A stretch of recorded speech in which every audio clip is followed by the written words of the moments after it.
The Aztec Empire didn't fall overnight. It was taken street by street, temple by temple, with fire and steel. Welcome back, everyone, to Hidden History Stories.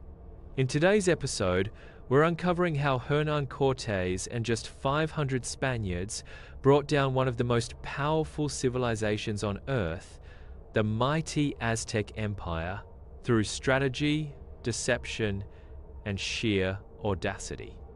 It's the story of Tenochtitlan's final stand, the battle that reshaped the Americas forever. But before we begin, make sure to subscribe, like this video, and share it with anyone who loves exploring the untold sides of history. Your support keeps these stories alive. Now, let's begin. Picture this: the 30th of June 1520. Darkness covers the lake surrounding Tenochtitlan.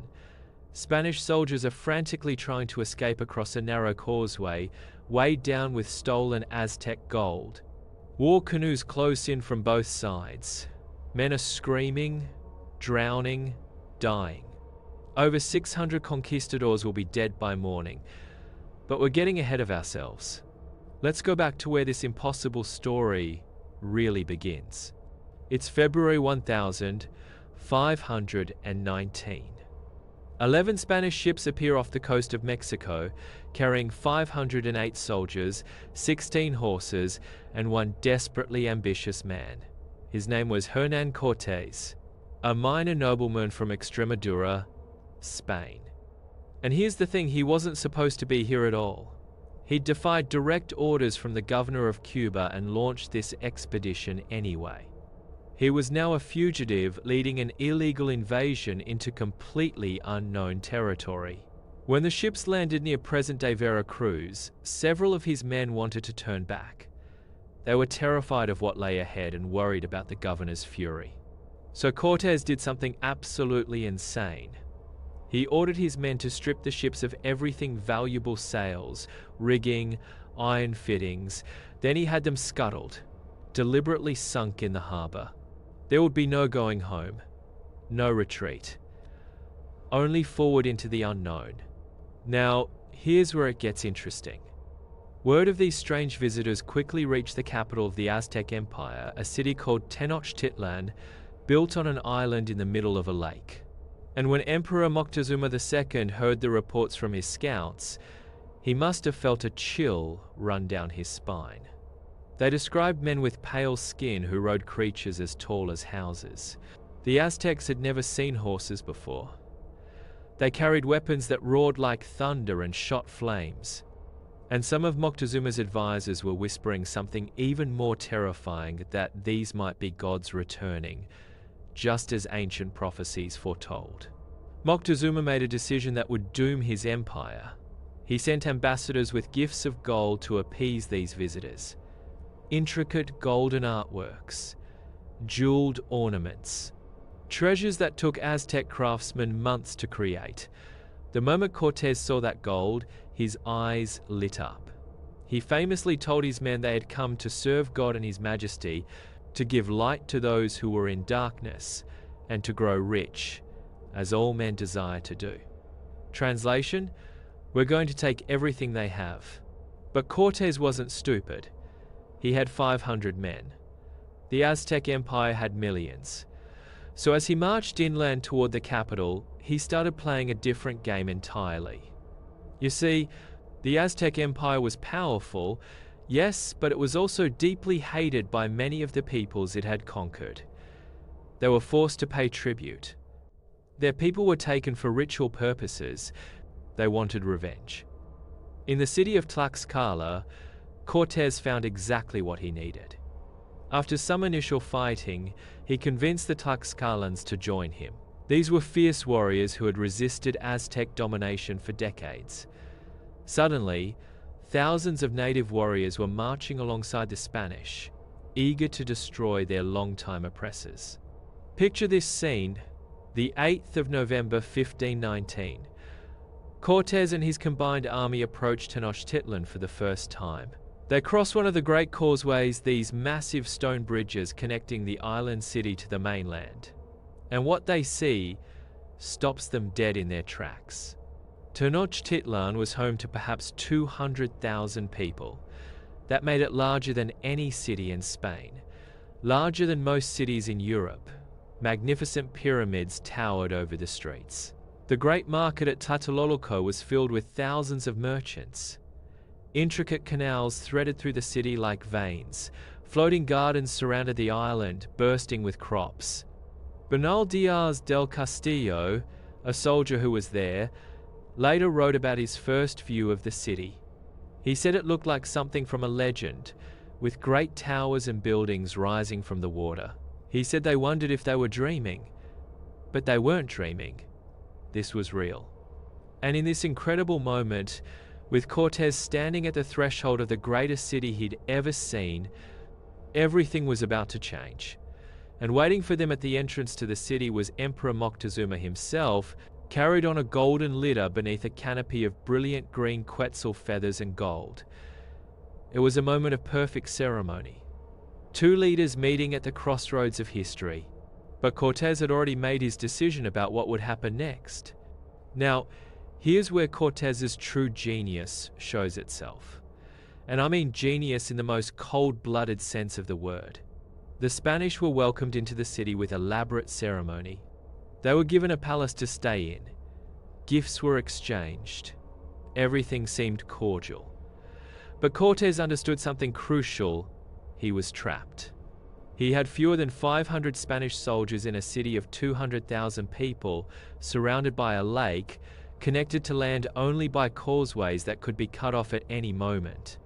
So within a week of arriving, Cortés made one of the most audacious moves in military history.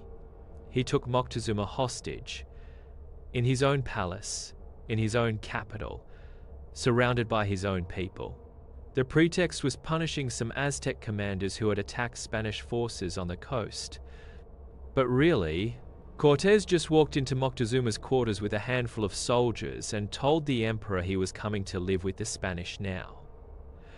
For your own protection, of course. And incredibly, Moctezuma went along with it. Maybe he thought it would prevent greater bloodshed. Maybe he was paralyzed by the belief that these might actually be divine beings. Maybe he was just trying to buy time. We'll never know for certain. But for months, this bizarre situation continued. Moctezuma remained a captive while still nominally ruling his empire.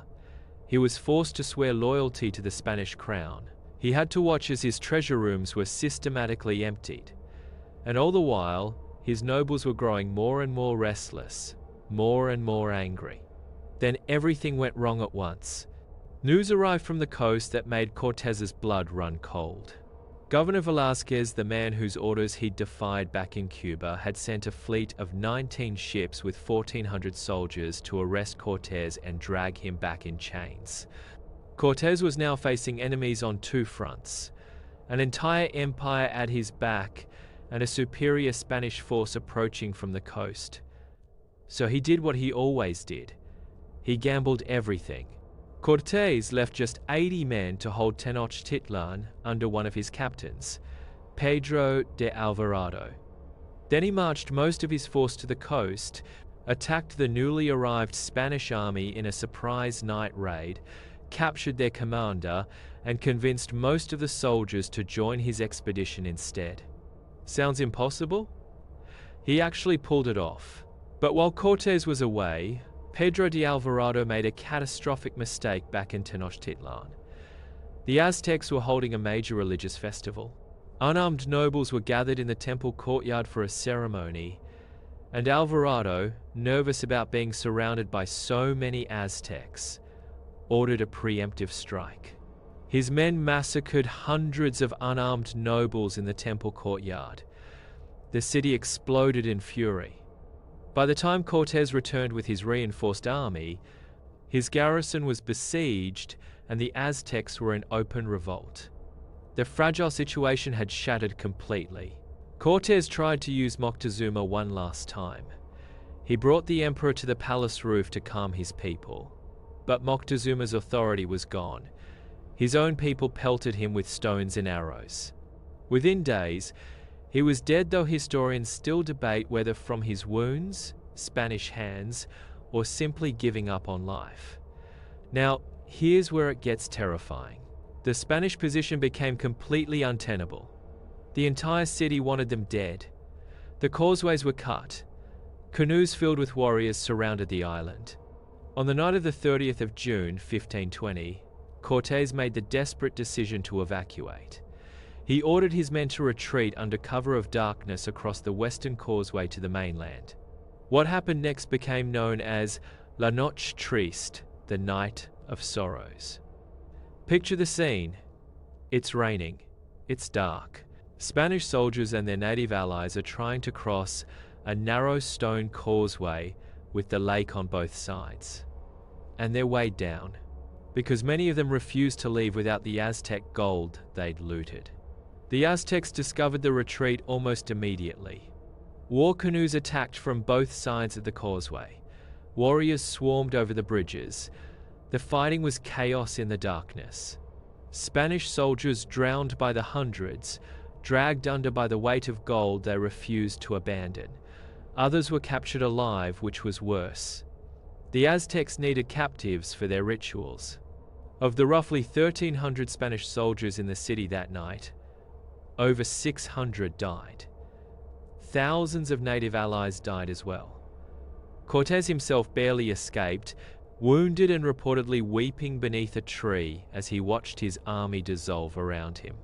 But here's the thing about Cortés. He didn't know how to quit. Cortés retreated to Tlaxcala, where his native allies remained loyal.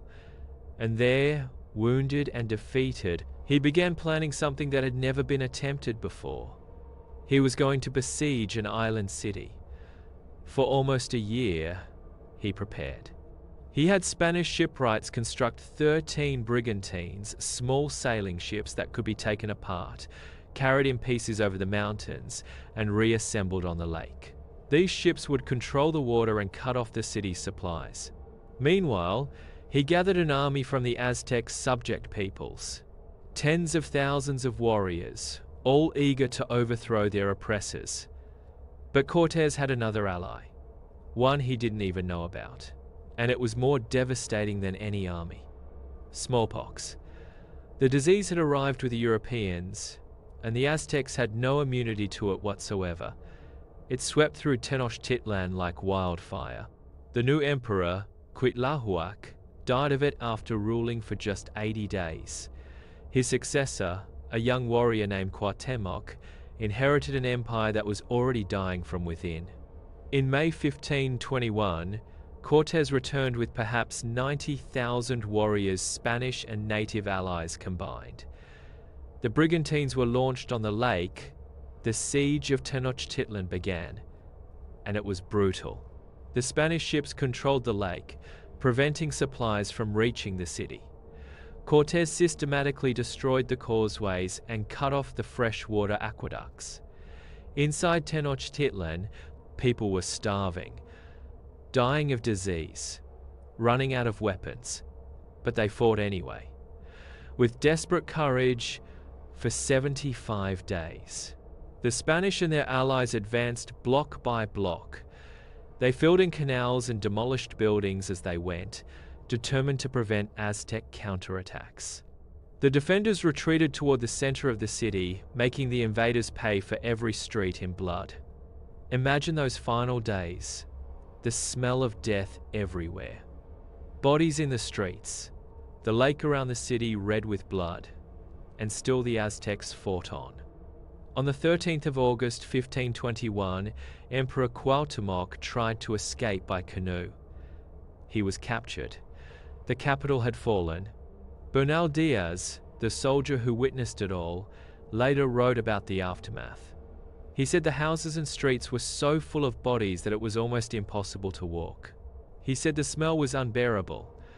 Of the 300,000 people in Tenochtitlan at the start of the siege, perhaps 75,000 remained alive. Disease, starvation, and combat had taken the rest. The magnificent city lay in ruins. Cortés rebuilt the city as Mexico City, the capital of New Spain. Spanish colonial buildings rose on the foundations of Aztec temples. Within a generation, Spain would control territory stretching from California to Chile. Think about what actually happened here. A few hundred men had toppled an empire of millions. Not through superior numbers. Not even through superior weapons alone, but through strategic alliances, political cunning, devastating disease, and the exploitation of internal divisions within the empire itself. The reverberations of those events between 1519 and 1521 would shape the Americas for centuries to come. The conquest of the Aztec Empire became the template for European colonization throughout the New World. And it all started with one man who burned his ships on a beach and marched inland, determined to conquer an empire or die trying. But there's something else to understand about this story. It's not just about conquest and violence. It's about the birth of an entirely new civilization, a fusion of two worlds colliding violently and then, over centuries, becoming something neither could have been alone. Modern Mexico exists because of what happened in 1519 to 1521. Spanish and indigenous peoples would intermarry. Spanish language and indigenous languages would merge. Spanish Catholicism and indigenous beliefs would blend into something unique. The Mexico City that stands today, with its Spanish colonial palaces built on Aztec temple foundations, is a living monument to this clash of civilizations. The story of Cortés and the conquest of Tenochtitlan didn't end European exploration in the Americas. It began it. It opened the floodgates. And while we must acknowledge the staggering cost in lives and the destruction of an entire civilization, we must also recognize that from the ruins of the Aztec Empire, an entirely new world was born, one that still defines Latin America to this day. That was the end of the story of Hernán Cortés and the fall of the Aztec Empire, a clash of worlds that forever changed the course of history. If you found this story fascinating, remember to like, share, and subscribe to the channel so you never miss more hidden history stories. And tell us in the comments which historical conquest or civilization would you like to see uncovered next.